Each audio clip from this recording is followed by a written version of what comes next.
Kumbala était un petit village recroquevillé entre deux collines rouges, caché sous l'ombre des baobabs millénaires.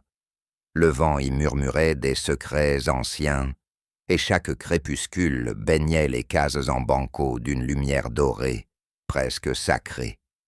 À Kumbala, les traditions étaient plus fortes que le fer, et les esprits des ancêtres n'étaient jamais bien loin. Au centre du village, une place circulaire accueillait un étrange tambour, sculpté dans un tronc de fromager. Il ne battait plus depuis 27 ans. Les anciens disaient qu'il appartenait à l'esprit du feu, et que lorsqu'il tonnait, il annonçait un grand changement, ou une grande perte. Awa, une jeune femme à la beauté discrète, revint au village après plus de 20 ans d'absence. Elle portait dans ses bras une petite fille muette, Fatou, sa fille unique. Son regard était voilé de douleur, mais elle gardait la tête haute. Les villageois la regardaient avec une curiosité mêlée de crainte. Awa était la fille de Sori le devin, disparue mystérieusement la nuit où le tambour avait résonné pour la dernière fois. Son retour éveilla les murmures. Elle est venue réveiller les esprits. C'est la fille du disparu. Elle porte une malédiction.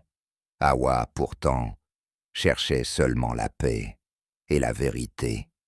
Fatou, bien que muette, semblait en communion avec quelque chose d'invisible. Elle passait des heures près du tambour, posant ses petites mains sur le bois, comme si elle entendait battre un cœur.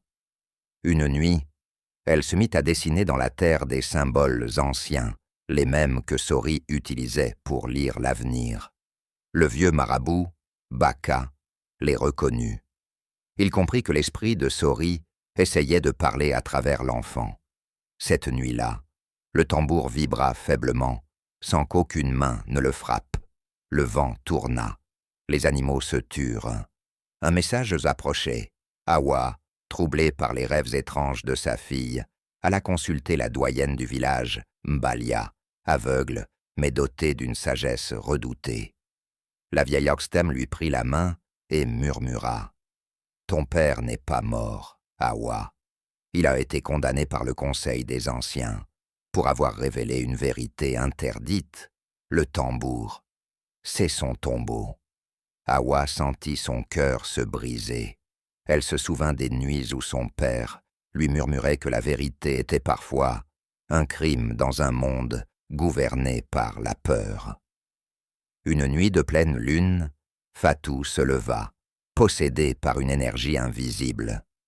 Elle marcha jusqu'au tambour, entourée de tous les villageois, alertés par ses cris, ses premiers mots. Elle frappa le tambour une fois, et une lumière étrange enveloppa la place. Les voix des ancêtres descendirent comme une pluie d'étoiles. Ils dirent « Le silence est un poison quand il étouffe la justice. Sori n'a pas trahi. Il a libéré la vérité. Ceux qui l'ont condamné ont trahi la sagesse. » Le tambour s'ouvrit lentement, révélant un coffre, et à l'intérieur, le crâne de Sori, posé sur un parchemin. Les anciens tombèrent à genoux. Mbalia, les larmes coulant sur ses joues ridées, fit battre le tambour une dernière fois. On organisa des funérailles dignes pour Sori. Le village, en deuil, renaquit dans la vérité. Fatou recouvra totalement la parole. Sa voix devint celle qui conte l'histoire de Kumbala à chaque nouvelle lune.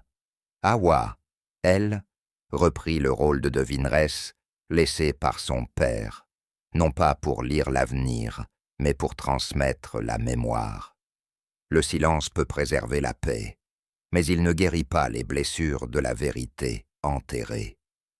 Ainsi enseigna le tambour du silence. Qu'aucune tradition, aussi ancienne soit-elle, ne doit étouffer la justice, et que même les esprits réclament que la lumière soit faite.